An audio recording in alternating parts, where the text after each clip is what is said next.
lisani yafqahu qawli. Alhamdulillah, syukur kepada Allah Subhanahu wa taala, segala puji bagi Allah Subhanahu wa taala. Salawat dan salam ke atas Nabi besar Nabi Muhammad sallallahu alaihi wasallam. Masih banyak diucapkan oleh tuan pengurusi acara, kepada tuan imam, barisan imam, barisan tuan kuasa penggerak aktiviti masjid, seterusnya tuan-tuan dan puan-puan dan rahmati Allah sekalian.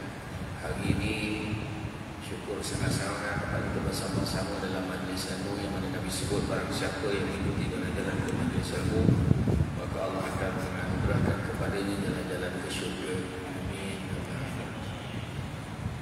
Jangan lupa hashtag ke syurga balik hari ini. Tuan-tuan dan puan sekalian, hari ini kita bercerita dengan topik berkorban atau terkorban. Jadi tak lama lagi kita bakal menyambut Raya Idul Adha, dan dalam benda itu kita terbayang dekat bawah poster dan banner itu kan, bahagian korban siapa yang nak menyertai, siapa yang menyertai kepada korban satu bahagian RM850.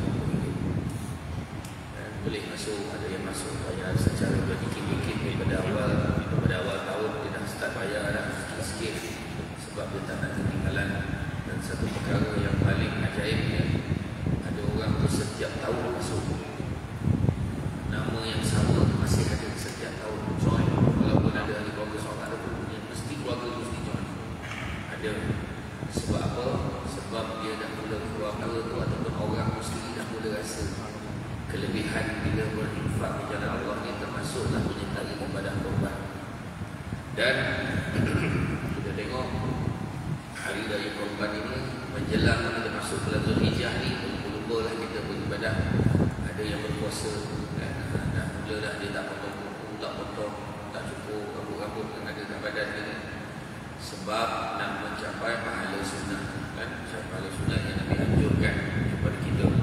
Apakah maksud korban, tuan-tuan dan sekalian? Korban ini merupakan amalan menghampirkan diri kepada Allah SWT dengan menyembelih binatang-binatang korban seperti lembu, kerbau, kambing dan lain-lain lagi pada 10 Zulhijjah atau 3 hari selepasnya, yakni hari Tasyrik, dan kemudian mengagihkan sebahagian daripada daging itu kepada fakir miskin dan golongan asnaf. Itulah bezanya korban dengan akikah. Kalau akikah kita disunatkan masak manis kemudian kita bagi ke orang, tapi korban kita disunatkan untuk bagi daging mentah kepada orang, terutamanya pada fakir miskin dan asnaf, sebab dia boleh manfaatkan daging korban itu sama ada dia nak makan sendiri ataupun dengan daging mentah itu dijual untuk dapatkan duit untuk survival kehidupan dia. Jadi kalau nak bagi-bagi, dia dah dapat atau tak dapat, tapi nak bagi boleh bagi, tak ada masalah kita ya. Begitu juga ada pahaman-pahaman lain, Bomoh pun bawa korban juga. Dia bawa kepala kambing, dia bawa kepala ayam 3 ekor, ayam betina sekor, ayam jantan sekor, tu ada juga bawa. Dia jadi untuk alat persembahan dia. Begitu juga pemberian kesanggupan melakukan sesuatu demi kasih sayang. Sanggup dia berkorban untuk suami dia, contoh kan? Sanggup membuat apa saja demi kebahagiaan dan kasih sayang kepada seseorang. Kadang-kadang sanggup berkorban kerana sesuatu, demi motosikal yang dia sayang, dia tahan motor tu, dia tercapak tak pun motor tu jangan rosak, dia patah tak pun. Ada orang macam tu kan? Dan begitu juga orang yang menanggung penderitaan akibat sesuatu perbuatan dan lain-lain itu juga, biarlah sudahnya mak dia jadi korban, anak-anaknya perangai mak dia jadi korban. Dan begitu juga terkorban kan? Korban ini juga boleh dikaitkan juga dengan kemalangan, kecederaan ataupun kematian akibat daripada kemalangan, malapetaka dan sebagainya. Jumlah korban sehingga saat ini dikatakan berapa yang korban: tanah runtuh, kemalangan jalan raya, nahas kapal terbang, kapal tenggelam. So, berapa yang korban? Jadi berapa orang yang korban? Soalan berapa ramai yang mati kan? Tapi nak bahasa yang manis kan, berapa ramai itu korban. Itu juga adalah korban.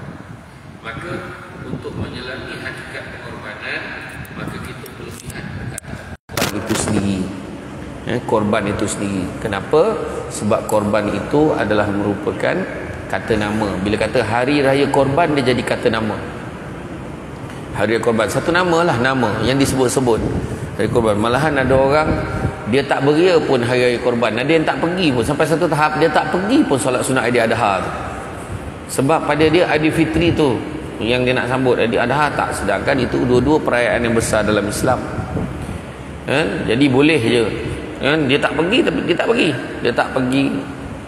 Kita kena ingat, kalau kita kalau kita menyambut hari raya Aidilfitri, di pagi Aidilfitri kita disunatkan makan sikit sebelum pergi solat sunat Aidilfitri, untuk membezakan pagi raya dengan pagi puasa. So jamah sikit, paling kurang 3 biji buah tamar ke, kalau ikut sunnahnya. Minum air, jamah sikit, makanlah ketupat apa yang ada, lemang ke. Tapi janganlah konyang mana sampai sebatang lemang tu kepala, yang mana sekadar nak mengalih parut sikit, pergi semayang. Tetapi dalam Aidiladha pula berbeza. Aidiladha kita disunatkan jangan makan apa-apa sebelum pergi solat sunat Aidiladha. Dah balik daripada semayang baru kita makan. Jadi imam dinasihatkan jangan baca panjang-panjang pada semayang raya Aidiladha, sebab ramai yang tak makan lagi begitu kan. Jadi lepas tu dah habis khutbah, dah habis semayang, dah habis khutbah, copek-copek lah kita ada jamuan. Lepas ada jamuan, cepat-cepat balik nak bersiap, ambil parang, nak ambil pisau masing-masing, sebab nak melapah daging korban. Jadi rugilah siapa yang tak masuk korban. Sebab hanya tu, sebab saya cakap tadi, ajaibnya ada orang yang masuk tiap-tiap tahun, sebab dia dah tahu dah kelebihan dia, perasaan, rasa seronoknya bila dia masuk bagian korban. Dia percaya apa yang Nabi beritahu, sesungguhnya tidak akan berkurangan harta orang yang berinfak di jalan Allah, malahan bertambah dan bertambah. Tu janji Nabi beritahu tu. Kalau cakap Nabi kita tak percaya, kita nak percaya cakap siapa? Kan kita sibuk kata duit aku tak cukup lah, tak tahu mana pergi, tak tahu mana nak cari duit. Tapi kita bab korban pun tak nak masuk. Kan? Kalau tak mampu masuk satu bahagian, masuk seekor. Dia macam tu ya, tak susah lah kan. Kau tak mampu masuk dia, tak mampu seekor, tak mampu satu bahagian, kau datanglah pergi ke masjid ni, kau tolonglah orang tumbangkan lembu tu, tolong pegang kaki lembu jadilah. Tak mampu juga, tak mampu, tak apalah, kau tononglah mata lembu tu kan. Tak juga mampu, kau tolonglah lapah. Tak mau juga, tolong timbangkan 500 gram, 600 gram, timbang packing. Tak mampu juga, tak apa, pergi hantar kat rumah orang yang boleh terima ni, hantar kat rumah penerima binatang ni, ke daging korban ni. Tak mampu juga, kau beratur ambil bahagian kau balik, kau makan lah, payah sangat kan. Macam tu je lah. Itu pun tak boleh, kau tunggulah kat rumah, nanti orang hantarlah daging tu ke rumah. Tu sebabnya waktu saya pergi ke Kemboja beberapa tahun dulu, saya pergi 3 tahun turut-turut, saya pergi sebelum PKP dulu lah, saya pergi. Memang susah betul orang kat sana. Kita tahu kita di Malaysia tu, sebab ada orang kadang-kadang cakap daripada kata beria kat luar. Memang betul tuan-tuan, memang tak dinafikan kita lebih afdal buat korban dalam negara kita. Betul, afdal. Tetapi kalau tengok keadaan di luar negara, lagi dahsyat kesusahannya. Di Malaysia ni teruk-teruk pun saya yakin lah, kebanyakan masjid takkan terlepas rumah-rumah yang dia boleh hantar. Melainkan ada rumah yang baru wujud, kita tak tahu. Dia memang rumah bawah tanah, jadi geng-geng Saddam Hussein duduk bawah, tutup, memang oksigen yang tak nak campur orang betul. Memang orang tak tahu alamatnya, tu lain lah. Kalau ada pun tolong beritahu masjid akan hantar daging kat rumah dia. Tetapi di sana kesusahan dia sangat susah tuan-tuan. Di Chad, Mali, Kongo, Afrika tu, hari ni kita nak bagi daging korban pukul 11 pagi katakan, malam tadi pukul 12 malam dah beratur panjang lah. Macam tu lah dia orang nak sangat daging korban. Kita pula berabot bahagian sampai busuk tak bermakan dalam tais tu. Tu belum cerita yang potong-potong tong serap belakang. Tu belum cerita lagi. Kan? Dia ada skill dia tu. Kan? Benda ni tak berlaku di Puchong, di tempat lain.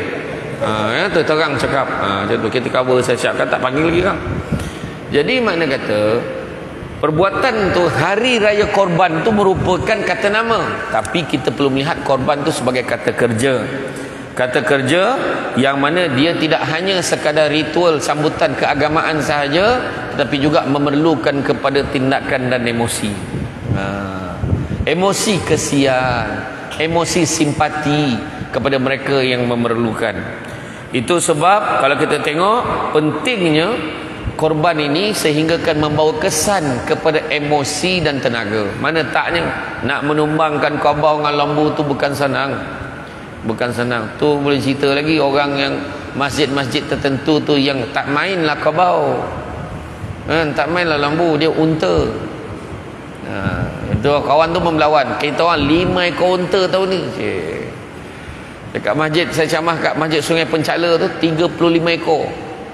Tiap tahun.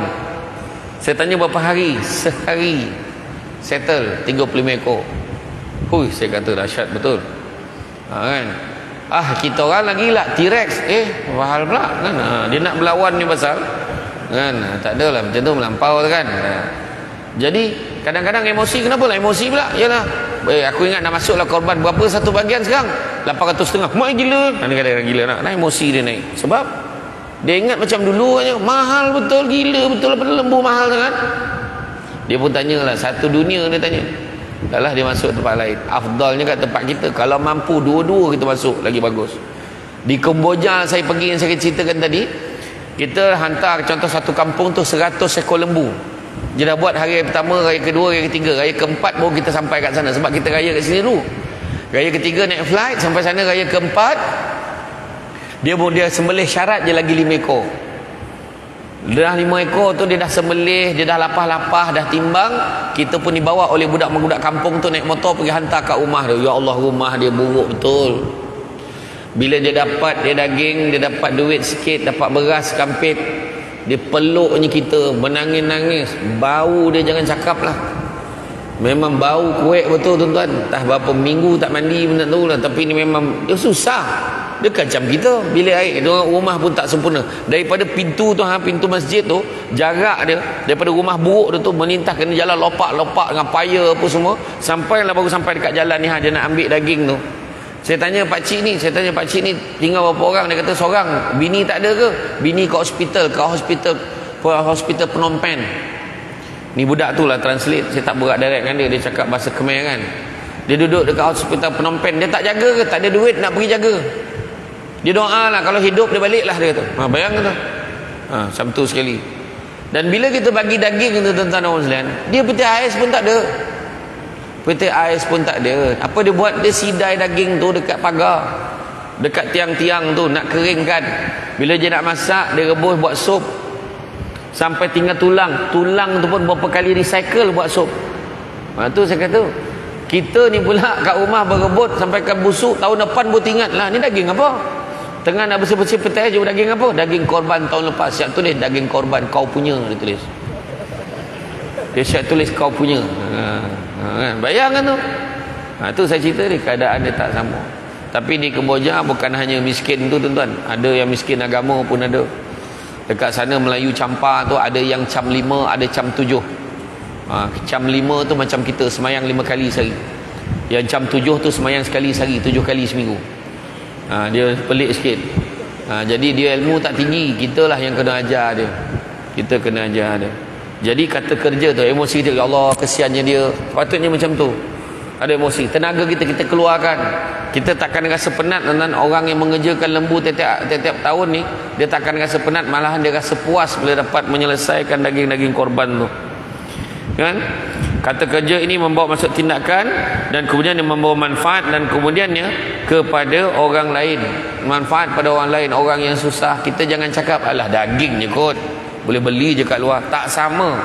Kita masak jual daging tu, ambil daging lompap, kau tak kisah bagian lompap ke bagian isi dalam tu kan. Masak lomak cili api.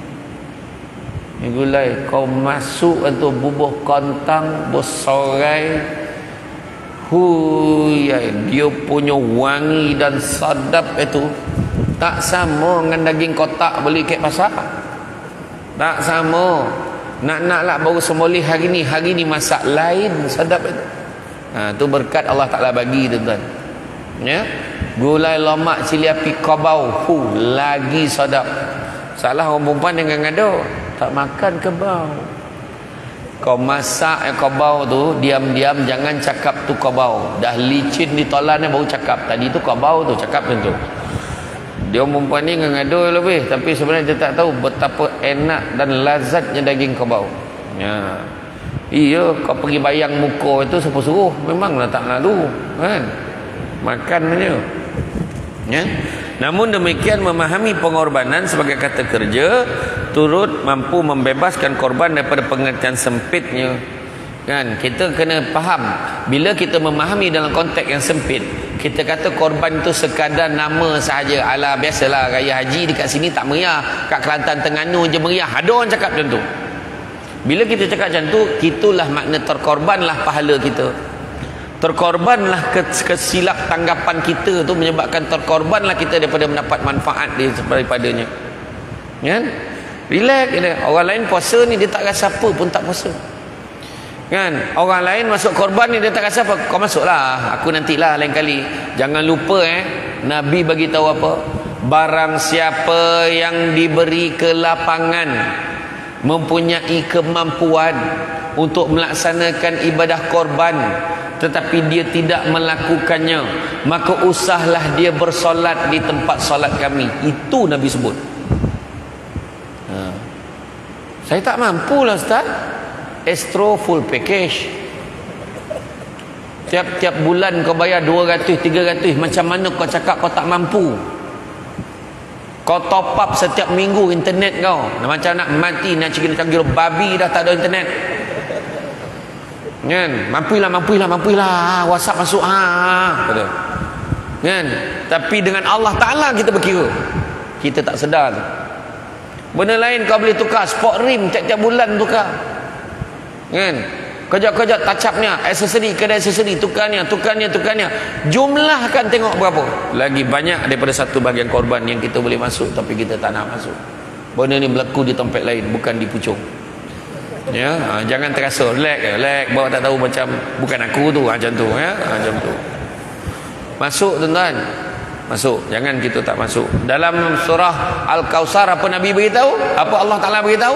Inna a'tainakal kautsar. Sungguhnya kami telah memberikan kurniaan yang banyak. Allah Taala bagi banyak dekat kita. Banyak Allah bagi dekat kita. Dan Allah Taala beritahu apa ayat seterusnya? Fasalli li rabbika wanhar. Maka bersolatlah dan sembelihlah, dalam kurungan binatang korban. Itu je Allah Ta'ala suruh. Tapi kita berkira dengan Allah tuan-tuan. Bila berkira dengan Allah, jangan kau cik hati kalau Allah berkira dengan kita. Macam tu ya. Kalau kita yakin dengan apa yang Allah Ta'ala beritahu dalam Quran surah Ibrahim ayat 7, la in syakartum la azidannakum wa la in kafartum inna azabi lasyadid. Kan, kalau kamu syukur maka Allah akan lipat gandakan. Kan? Tapi kalau kita kufur, Allah janji azabku amatlah pedih. So apa lagi? Kan? Jangan risau. Kalau tak, cuba tanya. Kalau perempuan dan tuan-tuan ada masa, cuba tanya orang yang tiap-tiap tahun masuk korban ke masjid ni, apa hal kau tiap-tiap tahun masuk? Cuba tanya dia, biar dia share apa sebab dia boleh masuk tiap-tiap tahun. Sebab kelebihan-kelebihan dia. Hanya orang tu. Cuma kadang-kadang dia tak boleh nak zahirkan apa yang dia dapat ni, sebab nanti orang cakap dia menunjuk-nunjuk. Tapi tanya, ceritalah. Alhamdulillah Allah bagi rezeki, insya-Allah. Macam tu dia boleh cakap. Ada je rezeki Allah bagi kat kita. Jadi nampak tabung jangan lolap ya. Nampak tabung kat pintu tu, sumber duit. Kalau tak ada duit, lurut golang tangan, golang kaki tu, masuk dalam tu. Kalau tak ada juga, tak apalah, bagilah geran tanah ke apa, mana yang ada rumah tu, masuk dalam tu. Tak pun masukkan handphone tu, pandailah JK masjid, tolakkan kau dah Cina terdapat berapa esok. Ya, kita ni kadang-kadang berkira, jangan terpedaya dengan muda sebab mati tak syarat tua. Jangan terpedaya dengan sehat sebab mati tak syarat sakit. Perasan hidup lama. Tahun depan lah kot aku join korban. Confident kau tu tak tahun depan ni kau nak kira ni berapa bulan lagi. Confirm ke? Nabi ajar kita hidup seadanya. Kalau kau hidup pagi, jangan cita-cita hidup di waktu petang. Kalau hidup petang jangan cita-cita hidup di waktu malam. Kalau hidup di waktu malam jangan kamu cita-cita hidup sampai esok. Hiduplah seadanya. Berapa ramai kawan-kawan kita itu tak sampai raya jiun. Inna lillahi wa inna ilaihi rajiun. Saya ringkaskannya jiun. Kan? Tak sampai raya haji. Siapa berani cakap? InsyaAllah saya rasa saya sempat raya haji ni. Kat tangan siapa berani cakap? Dia confirm sampai raya haji. Cakap. Malam ni makan apa atas zaman kau ada lah sekarang. Tak cakik sudu langsung mati. Nak baik macam mana? Kan? Dulu turun-turun tangga tersalah pijak pula. Terkepap tergantuk kepala kat dinding tu. Langsung mati. Kan cakap apa? Saya bukan minta tuan-tuan. Kan tak ada orang ikut tangga tu kan. Ikut gelongsor pula dah kan. Tapi itu saya kata, tu sebab nak buat baik jangan tangguh-tangguh. Buat cepat. Kita tak tahu bila Allah Ta'ala akan memanggil nyawa kita. Kan? Dan sumbangan kita adalah juga merupakan sumbangan kepada agama, bangsa dan negara. Kan? Nak pula orang kita yang susah-susah, lepas tu negara dapat mengurangkan, dapat membantu meringankan beban-beban masyarakat. Kan? Pengorbanan ini mengutamakan matlamat baik dalam bentuk peringatan ataupun pengajaran. Apa maksud matlamat tu penting? Tak ada orang yang bermasuk korban sepatutnya lah. Tak ada orang yang masuk korban niatnya dunia. Apa keuntungan dunia yang dapat? Apa keuntungan dunia yang dapat kalau korban? Kalau mungkin ada pun mungkin orang yang bolo lembu tu, dia dapat hasil jualan lembu tu. Kan? Tetapi kebanyakan yang masuk korban niat dia tertentu akhirat. Untung tak niat akhirat ni. Susah nak cakap ustaz, tak nampak. Betul lah tu. Kan? Mana nampak? Kalau kerja keuntungan akhirat tak nampak. Keuntungan dunia tak apalah, tak ada keuntungan dunia. Kalau ikutkan lembu keluar duit 800.5. Kalau satu ekor lembu sekarang 5,800, tak termasuk upah. Masuk upah pun dah 6,000 lebih, 6,200. Tu belum cerita lagi kos-kos lain. Nak bayar orang ni kadang masjid ambil inisiatif nak bagilah sikit sagu hati ke orang tukang semoleh ni semua kadang. Kan? Apa keuntungan dunia? Tak ada. Kan? Semua kerja keuntungan akhirat sebenar-benarnya. Tu sebab bila kerja keuntungan akhirat saja, itu yang orang jadi lihat. Tapi adalah orang-orang tertentu kan nak tunjuk, alhamdulillah saya tahun ini saya sumbangkan 3 ekor lembu kepada masjid ni. Saya minta jasa baik masjid tolong umum sebelum sembahyang raya. Umum pula. Contohlah kan, contoh. Jadi mungkin tu je lah kalau tujuan dunia pun kan. Tapi sebenar-benarnya kebanyakannya tujuan akhirat. Nak akhirat besok dibangkitkan dengan adanya haiwan-haiwan tunggangan untuk dirinya sendiri. Persoalan yang penting kita nak tanya, mengapa pengorbanan ini perlu dilakukan dan perlukah pengorbanan ini berlaku? Perlu tak? Perlu, sebab sebagai bukti kita ini merupakan hamba kepada Allah, merendah diri. Kita mengambil pengajaran ibrah daripada peristiwa yang melanda kepada Nabi Ibrahim dan anak-anaknya Nabi Ismail.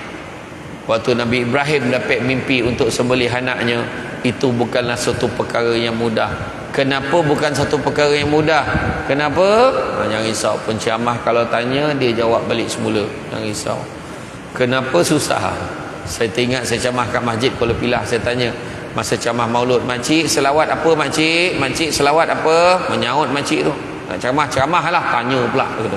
Dah kena marah pula aku. Samsing betul makcik ni kan. Jadi kalau kita tengok peristiwa Nabi Ibrahim bila dapat mimpi kena sembelih anaknya bukan satu perkara yang mudah. Kenapa? Sebab pertamanya Nabi Ibrahim dan isterinya Siti Hajar berkahwin berpuluh tahun tapi tidak dikurniakan anak. Bukan senang nak dapat anak. Sekali dapat anak pula tak duduk sama pula. Nabi Ibrahim merantau berdakwah untuk menyebarkan agama. Kemudian dahlah duduk asing. Akhirnya bila dapat duduk sekali baru nak merasa kasih sayang, bermanja-manja dengan anak-anak, bermanja-manja dengan dia. Dapat pula titah daripada perintah daripada Allah untuk menyembelih anak dia. Bayangan bukan senang. Tapi Nabi Ibrahim nak double confirm, dia pun tanyalah pandangan isteri dia, wahai Siti Hajar, apakah pandanganmu? Aku dapat mimpi kena sembelih anak kita. Itu terjemahan. Tak macam tu burak ada, dia cakap Arab. Ya. Ni gambaran saja. Polak bunyi orang teraci lah berat itu kan. Contoh kan. Dia tanya kan, maka isteri dia kata, wahai suamiku, andai kata mimpi itu tidak disertakan dengan perintah Allah, maka anggaplah ia sebagai mainan tidur. Tetapi seandainya disertakan dengan perintah Allah, maka laksanakanlah ia, wahai suamiku. Macam kok bini kita lah tuan-tuan, kita cerita macam tu, macam mana dia respon? Yang tadi abang dapat mimpi kena sembelih anak kita untuk korban ni, apa pandangan ayang ke? Tahu jawapan dia apa? Membuto tengah hari, mampu membabitkan orang. Agak macam tu lah kan. Sebab tak sama mimpi Nabi Ibrahim dengan mimpi kita kan. Tapi pada orang perempuan, ada satu perempuan tu yang sebut mimpi Nabi Ibrahim tu mimpi setan, dia tak baca sirah. Adalah satu perempuan yang lahir salah hari bulan tu kan. Dia ramai membalun-balun, baca tak nak. Tapi dia tak dengar sampai habis cerita tu. Kemudian Nabi Ibrahim tanya pula kepada anak andanya Nabi Ismail, wahai Ismail, ayah anda dapat mimpi kena sembelih kau untuk korban nanti, apa pandanganmu wahai anak andaku? Jawab Nabi Ismail, wahai ayah andaku, kalau itulah perintah Allah, maka laksanakanlah ia, kerana sesungguhnya aku tergolong di kalangan orang-orang yang sabar. Macam tu jawapan Nabi Ismail. Cuba anak kita tanya dia, Long, apa bah? Abah dapat mimpi semalam kena sembelih kau untuk korban ni, apa pandangan kau? Tahu jawapan Long apa? Macam ni lah bah, sembelihlah angah, daging lebih sikit. Agak macam tu lah kan. Angah daging banyak sikit, agak macam tu lah kan. Anak kita lepeh nyawa dia ya. Sebab tak sama. Dan untuk makluman, selepas Nabi Ibrahim dapat tahu dan Nabi Ibrahim ambil keputusan nak melaksanakan perintah Allah untuk sembelih Nabi Ismail, heboh dah satu Mekah tu, heboh dah semua, gila Ibrahim ni, anak dia pun nak disembelih. Ini besok jangan kita pun disembelih. Ada orang cakap macam tu. Nak bagi pengajaran pada kita, macam itulah bila nak buat benda-benda kebaikan, bila Allah suruh, ada je orang akan komplain. Nak buat ceramah malam ni, ingat tak ada orang komplain? Ada. Tak ada penceramah lain ke? Syik-syik dia je. Contohlah kan. Carilah lain. Contoh kan. Iya. Macam-macam lah komplain. Itulah inilah. Masjid ni tak ada aircon ke? Kadang-kadang ada. Kadang Allah komplain aja. Biasa hari lain kipas ni boleh tampung. Tapi malam ni tak boleh tampung sebab tiba-tiba je ramai. Tapi kipas atas tu 35,000 tau. Amin. Tak cukup dengan tu. Ni hantar sebelah penceramah. Amin. Itu yang panis orang lain tu. Ya. Ada je komplain, parking tak cukup lah, itulah inilah. Wahal dia yang lambat tadi.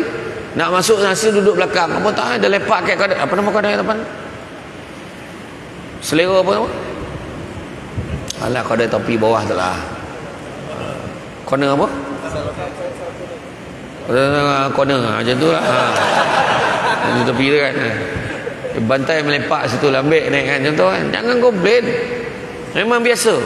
Kita buat benda baik, orang komplain. Aku ingat aku nak sedekah lah seekor lembu. Tak payahlah. Kau masuk satu bahagian sudah lah. Kau berhabis-habis sangat apa hal? Ada cakap lah. Wakil syaitan tu.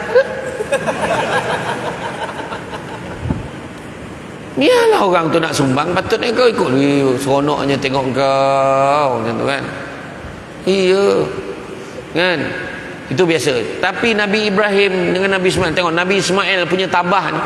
Dalam satu riwayat dia kata, wahai ayahandaku, kalau besok kau dah sembelih aku, kalau ibu rindukan aku, ini pakaian aku, baju aku, kau bagilah dia bau supaya dia boleh bau badan aku. Nabi Ismail nak cerita steady tak steady. Lepas tu dalam satu riwayat pula kata, ayahandaku, nanti kau nak sembelih aku, kau dah letak kat mana kau nak sembelih aku, kat sini kan. Kau ambil kain, kau tutup mata kau, sebab takut kalau kau nampak aku, kau tak sampai hati nak sembelih aku. Macam tu. Dalam satu riwayat mengatakan tak sempat sembelih, Allah gantikan dengan kibas. Dalam satu riwayat kata memang dah nak sembelih dah, letak macam tu, tutup mata, sembelih, terpercik darah tu dekat tubuh Nabi Ibrahim, mengeletar-geletar Nabi Ibrahim. Nabi Ibrahim buka, rupanya yang disembelih adalah seekor kibas. Bertukar, dah tukar dah. Allah Ta'ala sebenarnya nak uji. Allah Maha Pengasih, Allah Maha Penyayang. Macam itulah tuan-tuan dan puan-puan sekalian. Makna nak beritahu macam itulah taat. Kita ni kadang-kadang kita kata kita sayang, tapi tidak terbukti, melainkan kita diuji oleh Allah Subhanahu Wa Taala. Kerana diujilah baru tahu. Sayang tak bini kita? Sayang. Sanggup tak mati susah senang bersama-sama? Susah senang kami sanggup bersama ustaz. Beranak bini dia duduk luar. Pahal kau tak tamanan, takut darah. Siapa yang mengojokan sampai berdarah? Tu saya cakap. Macam tu lah tanya tu. Tamankanlah. Kan? Saya bagi petua lelaki yang takut darah, teman isteri, muka menghadap muka. Sebab belum pernah lagi perempuan beranak darah keluar kat muka. Faham? Sebab nak dibuktikan kasih sayang mesti dengan pengorbanan, tindakan. Kita semua nak kaya, ada orang nak kaya, ada orang nak senang, tapi modal tak nak keluar. Duit tak nak keluar langsung tapi nak kaya. Kan? Pagi-pagi dia dengar ceramah tu, kalau barang siapa nak dimurahkan rezeki, jangan tinggalkan dua amalan ini, kata Nabi. Yang pertamanya sedekah subuh, dan yang keduanya solat sunat 2 rakaat sebelum subuh. Dia pun hantarlah masa PKP tu, ramailah orang send Zab, account bank Islam, masjid, apa nama masjid ni? Masjid As-Salam, Puchong, nombor account 05012020338212. Tu account aku tu. Lepas tu Zab, lepas tu description, doakan saya kaya. Tu tak tahan tu. Amount RM1. Itu tak terima tu. Dia punya usaha isi satu-satu, time amount tu RM1. Lepas tu sibuk nak kaya. Tak apalah, itu kemampuan dia, tak apa. Kadang-kadang jangan tuan-tuan ingat, nampak orang tu, hui, 100 lah dia bagi, lalu tabung gek sop 100. Sampai sebelah tu dia gulung-gulung tangan macam ni, tak nampak duit dia. RM1 dalam tu. So akan ada yang nampak, ui dahsyat lah dia 100. Dia RM1 ya. Tetapi yang 100 tadi dalam akaun ada 100 juta lagi. Yang tadi bagi RM1 dalam poket tinggal RM1. So mana lagi hebat? Yang RM1 tadi lagi hebat. Iya, dalam bank memang tak ada apa, dia tunggu Aisina. Kalau ada Aisina dia lega. Macam-macam lah, Aisina lah, Acitra lah, tak kisah lah apa kan. Sekarang ni BTR sekarang kan, apa betul, bantuan tunai rahmah apa yang sekarang ni tengah tunggu pula duit tu. Iya, pada setengah orang itu je dia dapat tu lah kan. Itu sebab kalau saya takkan isytihar 250, kurang-kurang 5,000 seorang kan? Baru betul. Betul tak? Betul ke tak betul? Kau jangan takut-takut dengan orang. Orang bagi ambil macam tu cakap kan? Tapi itulah belajar bersyukur macam mana tuan-tuan kan? Dan perkara yang kita tengok Nabi Ibrahim buat ni sifat rendah diri, merendah. Allah Ta'ala suruh buat, Allah kata, Allah Ta'ala larang jangan buat, Allah Ta'ala suruh buat, kita buat.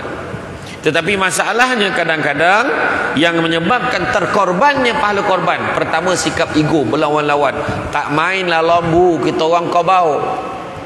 Saya pergi ke Limbang, lembu lagi mahal daripada kerbau, sebab lembu susah nak jumpa di sana.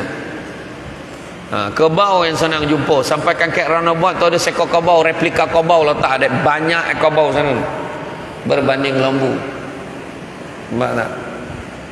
Jadi ego bilang, aku tak mainlah lembu, kerbau. Tak mainlah kerbau, lembu. Kau berapa ekor? 5 ekor. Kita orang 20 ekor. Apa hal?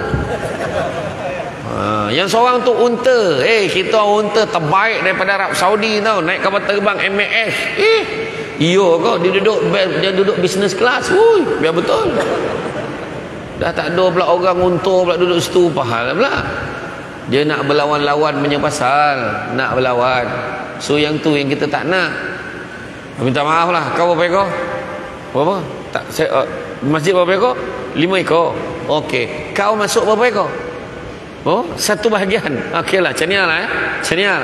Dekat masjid tu yang 5 ekor tu, 3 ekor tu aku punya. Mak dia punya ayat.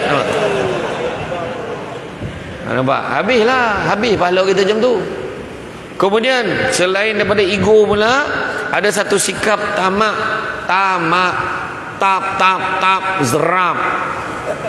Itu aku punya, ini aku punya. Lidah dia tu aku nak. Gila betul nak makan lidah tu. Kepala orang ni nak, yang ni orang nak, perut orang ni berebut pula orang ni. Jangan berebut-rebut. Kalau betul nak pun kau iyalah nak benar cakap dengan mam. Kalau lah boleh mam saya nak bahagian tu kalau boleh. Kalau tak dapat pun tak apa. Ni tak dapat sebulan tak datang masjid. Merajuk tuan, merajuk. Janganlah macam tu. Berlapang dada kita, dapat tak dapat tak apa. 30 ekor imam. Takkan satu porut pun tak dapat. Marah dia. La ilaha illallah perangai. Mana keikhlasan kita? Habislah kan. Tu yang kita tak nak. Dan begitu juga berpura-pura. Berapa ramai orang yang tak bergotong royong pun hari tu dia hanya beroyong gotong. Ambil gambar yang lebih. Dia ambil gambar binatang korban tu pecap, dia ambil gambar. Sesungguhnya daging dan darah sama sekali tidak sampai kepada Allah. Yang sampai hanyalah keikhlasan, ketakwaannya kepada Allah. Dia lah paling beriman dalam taman tu. Rosak betul. Ada orang macam tu. Iya tuan-tuan. Ini peringatan kan. Dan kalau kita tengok masyarakat berlumba-lumba nak menonjolkan siapa lebih banyak menyumbang haiwan sembelihan, inilah tindakan yang dilihat dapat mengorbankan, memadamkan penghayatan erti sebenar pengorbanan. Ya, malahan kalau kita tengok sikap ingin berkorban tidak seharusnya kita lihat hanya pada hari raya, pada hari raya korban sahaja. Mesti kita lihat pada bulan-bulan yang lain. Nak bantu orang, nak tolong orang, kena bawa pada bulan-bulan yang lain. Ya, nampak orang macam ada grup perempuan tu, grup mak saya lah. Mak saya dia ada satu grup Marhaban Najihatun Najah namanya. Lepas tu adalah satu grup tu, dia grup mengaji. Dia combine setiap bulan yang kumpul duit RM50, RM100. Tengok kemampuan jemaah tu lah. Kumpul-kumpul sebab dalam grup ni kebanyakan semua dah pergi haji, dah pergi umrah. Kumpul daripada bulan 1 sampai bulan 10. Kalau cek duit yang terkumpul tu, duit yang ada, dia taja orang kampung mana yang susah untuk belanja, dia pergi umrah. Buat macam tu. Tak semestinya sekaligus nak keluar sekali banyak kan. Saya ingat lagi masa tu saya pergi umrah, saya pergi dengan satu syarikat travel tu, saya jadi duta lah. Biasalah kan, orang belanja kita. Saya dapatlah satu seat free. Saya bawa lah adik saya, mewah. Hei, mana tak mewah? Satu bilik tu seorang 2 katil. Bukan satu katil 2 orang, seorang 2 katil. Guling-guling tak jatuh, guling-guling tak jatuh. Lebar katil tu. Bila bilik dah terlampau selesa, katil dah terlampau lebar, mulalah lihat nak turun. Kan? Dia punya cabaran tu kan. Cuma nak bagi tahu, mak saya pun pergi masa tu. Lepas tu pada satu ketika lepas makan, kami duduk dekat satu restoran di Movenpick. Dekat Movenpick di Madinah masa tu, duduk berak tu, saya cakap dengan mak saya, mak, rasa-rasa nak sponsor lah family kita mana yang susah-susah tu, nak bawa dia orang pergi umrah lah. Bila saya sebut, mak saya kata apa, kau jangan main-main. Ini Madinah ni, kau dah cakap ni, kau kena buat tau. Nak buat lah ni, saya kata. Saya pun fikir balik, kira alhamdulillah pada tahun 2019, tak silap saya, alhamdulillah saya dapat bawa kira 15 orang tuan-tuan. 15 orang. Setiap seorang pakej 9,000 lebih. Monung. Yang pertama buku akaun, yang kedua saya. Dua-dua monung. Padan muka. Nak cakap Samsul debat ni bukan baik sangat. Masa tu fikir padan terdengar tu bisikan tu, padan muka kau. Kau selalu ceramah cakap sedekah tak pernah miskinkan orang. Kau tengok akaun kau. Terdengar tu. Betul-betul ni cakap betul ni. Masa tu saya cakap nak tunjuk Samsul debat ni manusia biasa. Duit saya tu, lepas tu saya fikir pun lantak lah, habis-habis lah saya kata. Sebab nak bagi pakej pada keluarga, jangan bagi yang tauk-tauk. Siapa nak belanja mak ayah dia pergi umrah, jangan bagi pakej yang paling murah. Azab mak kau jalan jauh. Tu yang makcik tu sampai kat Mekah, dia tanya Mekah mana? Wah, tu kat Mekah tu. Dia jauh hotel tu tanya Mekah mana? Mekah. Sebab dia tak nampak Masjidil Haram tu. Kena jalan jauh. Dia jalan lepas subuh, lepas sarapan dia pergi. Daripada sarapan tu Kang sampai malam Kang balik. Kesian betul.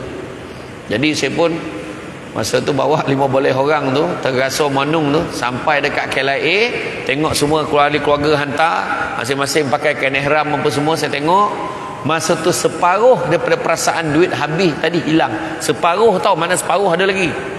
Ada lagi terasa duit hilang tu, terasa lagi tu. Ada separuh je hilang. Tapi bila sampai ke Mekah, sebab ada di kalangan yang susah saudara saya tu, dia tak pernah naik kapal terbang, kali pertama terus pergi Mekah. Cuba bayang.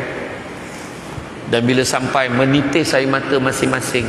Masa saya nampak air mata masing-masing jatuh tu, masa tu hilang perasaan saya duit dah habis. Tak ada apa dah. Alhamdulillah dapat bawa dia orang. Saya pun tumpang gembira. Selang 2-3 hari, siapa nak pergi Taif kena tambah 160 rial. Telinga aku mula berdarah balik. Sebab nak kena bayar pula 15 orang kali 160 rial. Tapi tak apalah bayar. Sebab kan tidak dia kata, tak apalah lain kali je lah. Sebenarnya dia orang tak ada duit, saya kena bayar. Bawa juga pergi. Alhamdulillah. Rupa-rupanya demi Allah dalam masjid tersebut. Balik ke Malaysia, tak sampai 3 bulan Allah ganti balik duit saya. Masa tu tak ada lah cakap bujur balik modal, tak ada. Masa tu saya cakap ke hati saya, ya Allah, siapa pula aku nak tolong bawa pergi umrah ni, ya Allah, tolong jangan angkat tangan. Jadi contoh saya dah cakap jangan angkat. Itulah tuan-tuan dan puan-puan sekalian. Dan untuk makluman semua, lepas saya bawa tu, alhamdulillah, tahun-tahun selepas tu saya bawa staf-staf saya. Dan bulan 2 hari tu, bulan 2 baru ni, 45 ahli keluarga saya berlepas pergi, tuan-tuan. Itu sebab saya kata, percaya cakap saya, takkan berkurang, buat aja. Siapa yang rasa rezeki dia macam tersekat, masuk korban. Join. Dah masuk hari tu, rasa boleh masuk lagi, masuk je. Sini satu bahagian, sana satu bahagian, sini satu bahagian, masuk je. Jangan tak masuk, rugi kita, ya. Jangan kita tak masuk. Mereka yang tinggi iman dan takwa pasti sanggup berkorban ke arah kebaikan dan kesejahteraan umat. Sebab hasilnya kita akan memberi kesejahteraan pada orang lain. Kita nampak kecil daging tu, tapi pada orang tertentu itulah kenikmatan pada diri dia, sebab dia dapat survive dengan family dia. Kita tengok dalam surah As-Saff ayat 10, 11, 12 dan 13. Surah As-Saff ayat 10, 11, 12 dan 13. Allah Ta'ala beritahu, mahukah kamu sekiranya aku tunjukkan satu perniagaan yang menguntungkan, yang dapat membebaskan kamu daripada azab sesaan api neraka yang tidak terperi sakitnya? Apakah perniagaan itu? Allah Ta'ala beritahu, perniagaan itu adalah perjuangan membela agama Allah daripada 2 perkara. Membela agama Allah daripada 2 perkara, iaitu membela agama Allah dengan 2 perkara, bukan ada 2 perkara, dengan 2 perkara, iaitu dengan harta benda dan diri sendiri. Harta benda dan diri sendiri, maknanya dengan diri sendiri buat perangai elok-elok, jaga diri elok, jangan buat perangai bukan-bukan.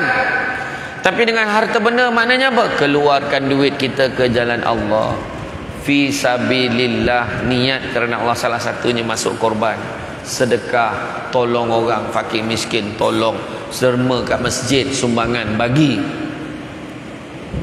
Kita tengok ada hamba Allah kan, dia boleh sumbang Masjid Husin dekat Seremban 2. Dia sumbangkan Masjid Bandar Baru Senayan di Seremban 2, di Bandar Baru Senayan.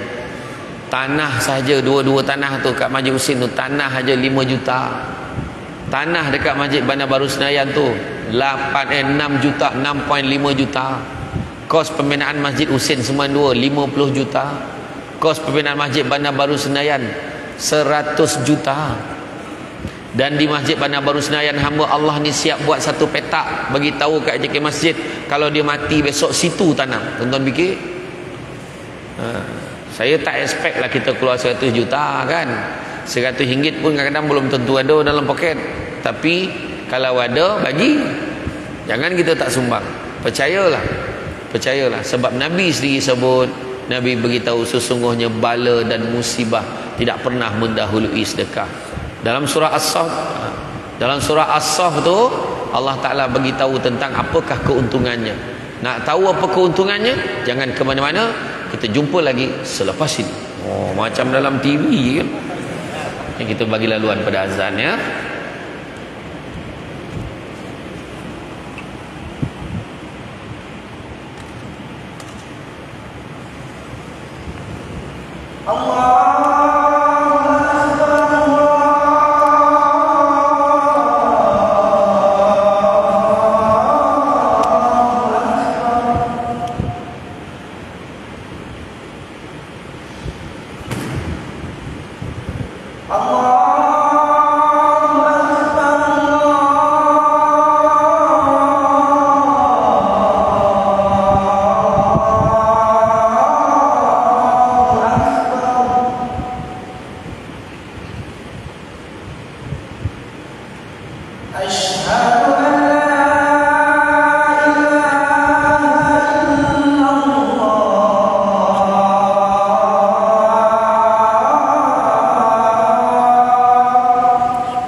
Okey, sambung ya. Jadi kalau kita tengok dalam surah As-Saff tu tadi kan, mahukah sekiranya aku tunjukkan satu perniagaan yang menguntungkan, iaitu perjuangan membela agama Allah dengan dua perkara, iaitu harta benda dan diri sendiri. Maka apakah keuntungannya? Keuntungannya itu ada 4 keuntungan. Baca balik surah As-Saff 10, 11, 12, 13 nanti ya. Keuntungan yang pertama, keampunan dosa-dosa. Allah akan ampunkan dosa-dosa kita. Keuntungan yang kedua, Allah Ta'ala akan kurniakan syurga adnin, yang mana di bawahnya mengalir sungai-sungai. Sungai-sungai itu boleh minum, boleh mandi, cantik, indah sekali. Yang ketiga, Allah Ta'ala akan memberikan pertolongan kepada kita kalau kita dalam kesusahan. Dan yang keempatnya, Allah Ta'ala akan berikan kemenangan, kejayaan yang mana kemenangan, kejayaan yang mana cepat masa berlakunya. Itu janji Allah dalam Quran. Jadi kalau siapa-siapa rasa nak berjaya, nak copek, untung nak copek berjaya dalam hidup dia, copek-copek lah harta benda dan diri sendiri.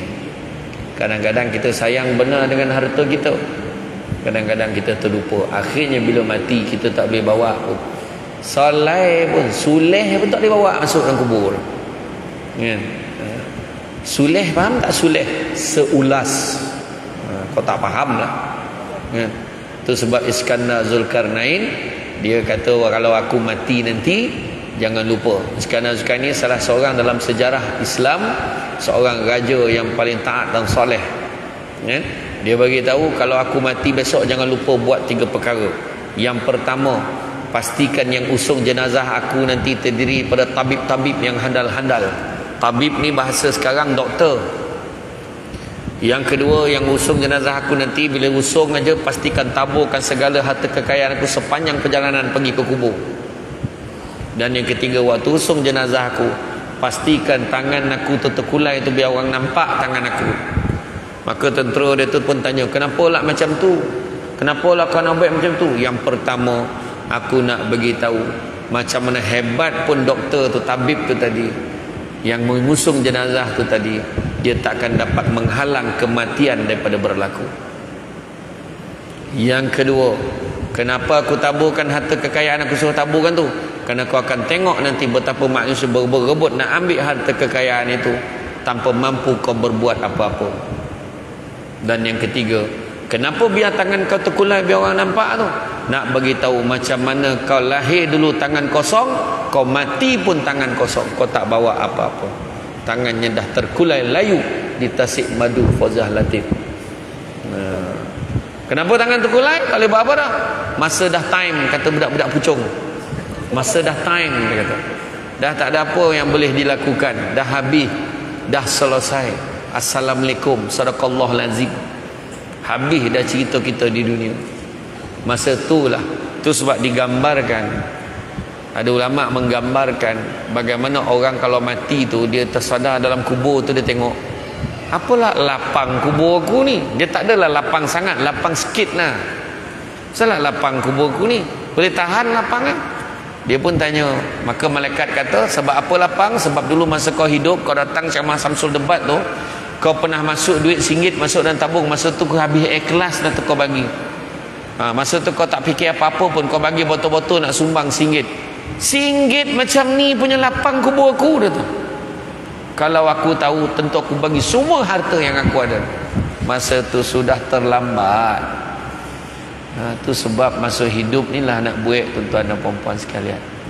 Kita ni kadang-kadang kita terlampau mengejar dunia kan, mengejar dunia, sedangkan dunia ni sementara sifatnya, apatah lagi yang ada dalam dunia.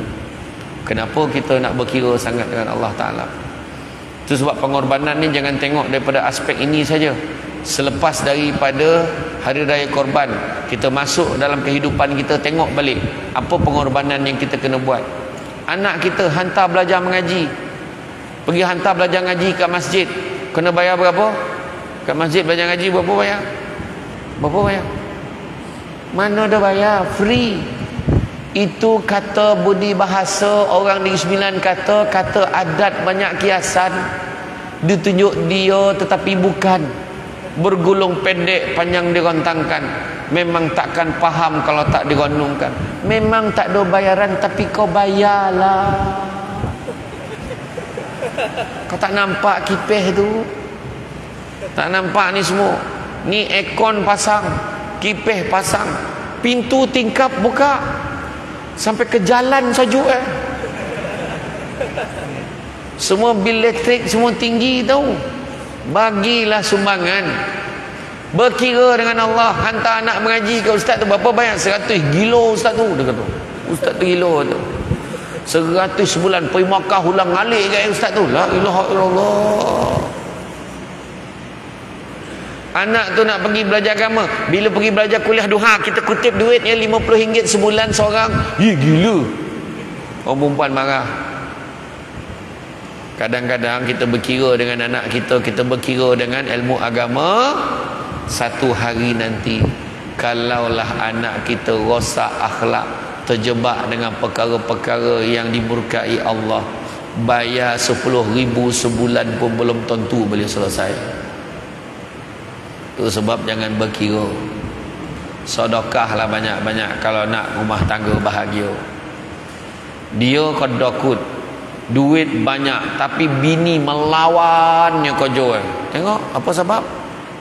Kan? Saya tak cakap perempuan sini tempat lain. Perempuan sini semua baik, tawaduk ya. Contoh kalau duduk tu, dia punya tunduk tu melakap kepala kat lantai. Macam tu lah. Kan? Tapi betul, pengorbanan, keluar duit kerana Allah, jangan berkira. Dengar-dengar ada baik gotong royong, datang bersihkan masjid, datang. Kadang-kadang kita kadang benda-benda macam tu pun ada lah orang lain buat tu. Bukan itu isu dia. Tolong ikut kemampuan kita. Dan pengorbanan dituntut bukan hanya daripada suami, tapi juga isteri, tapi juga anak-anak. Semua kena bagikan pengorbanannya. Dan konsep itu diserlahkan jika mahu melihat institusi keluarga berjaya, cemerlang, sejahtera di dunia dan di akhirat. Baru boleh berjaya. Kan? Ini semua berkira. Kan? Suami isteri perlu melaksanakan tanggungjawab, diamanahkan berpandukan syariat Islam. Memang kena korban. Dah lawa-lawa macam ni tak boleh pula. Kena pakai tudung. Bila bini nak pakai tudung tak maun dia pakai tudung saji dah bang. Tudung pula mahal sekarang. Tudung tak disebut. Dia tak taja ceramah kita malam ni. Tudung kan? Tudung siakap kan? Tudung tinggi macam tu. Saya tak nak sebut yang tak nak sebut. Yang jenis tu eksklusif tu lah, macam tu lah saya tak nak sebut, mahal. Jadi orang lelaki kenalah melabur sikit. Yang nak ambil yang pergi beli tudung ni, beli tolakung Siti Kalilah, beli Kalilah. Sebab saya tak sebut satu lagi, dia tak taja ceramah. Beli, itu harga dia. Seorang suami bukannya dayus hanya sebab takut kat bini dia, tapi dia dayus bila dia membiarkan isterinya tidak menutup aurat, bila biar isterinya bergelumang dengan lelaki-lelaki lain, buat benda-benda tak elok, dan dia tak rasa apa. Tu kena jaga ya. Orang lelaki jangan biar ya. Yang isteri pun sama, jaga diri baik-baik. Sekarang ni saya banyak nak kena togur tu, kadang berkorban lah. Sanggup dia, kadang-kadang bila bos-bos kacau, kadang-kadang ada. Yang ini yang kita dapat ni, iktilat ni kata Pek Kojo. Kadang-kadang bos hantar mesej yang bukan-bukan. Dia hantar mesej video lucah, dia hantar gambar-gambar, mesej yang tak boleh tak boleh nak cakap lah. Ada berlaku. Jadi isteri tolong jawab, jangan biar aja. Bila kau diam, bos kau ingat kau okey. Jawab. Jangan, kalau saya jawab saya kena buang kerja. Biarlah, rezeki Allah tu luas. Kau jawab, Tuan tolong jangan hantar mesej macam ni lagi. Kalau Tuan hantar mesej macam ni, makna Tuan tak hormat dekat mak ayah saya, tak hormat kat suami saya, dan tak hormat kat saya. Jawab macam tu. Bila kau biar, lepas 5-6 bulan laki kau jumpa mesej tu, bergaduh, baling-baling kursi, bertopuk, tampar, habis. Akhirnya bercerai-berai, tak berbaloi sebab dek mesej tu tadi. Tu sebab baru-baru ni ada larangan kata beritahu. Bayangkan ada bos boleh hantar tu, malam ni suami you tak ada, bolehlah kita tidur sama. Bayangkan mesej macam tu boleh keluar kan? Ada otak ke tak ada otak tu? Ada tuan-tuan, saya dapat tu, ada orang mesej apa, ada orang share lah masalah rumah tangga dia. Itu sebabnya berkorbanlah sikit sebab agama. Jangan takut, jangan takut. Nanti kena buang kerja, carilah kerja lain. Susah kerja sekarang ni, habis rezeki kita ke manusia ke Allah Ta'ala? Ya Allah Ta'ala kan? Ini antara benda. Dan begitu juga ahli keluarga sanggup melakukan pengorbanan apa juga bentuk, akan berpeluang merasai, menikmati maksud kebahagiaan sejati. Dan saya kata tadi, bila kita kejar kebahagiaan, kita nak kejar bukan bahagia di dunia, tapi kejar bahagia di akhirat dengan pengorbanan. Sebab kalau kita tengok di dalam surah Asy-Syura ayat yang ke-20, Allah Ta'ala beritahu, barang siapa yang mengejar keberuntungan akhirat, nescaya kami akan tambahkan keberuntungannya itu. Maknanya dunia pun dapat.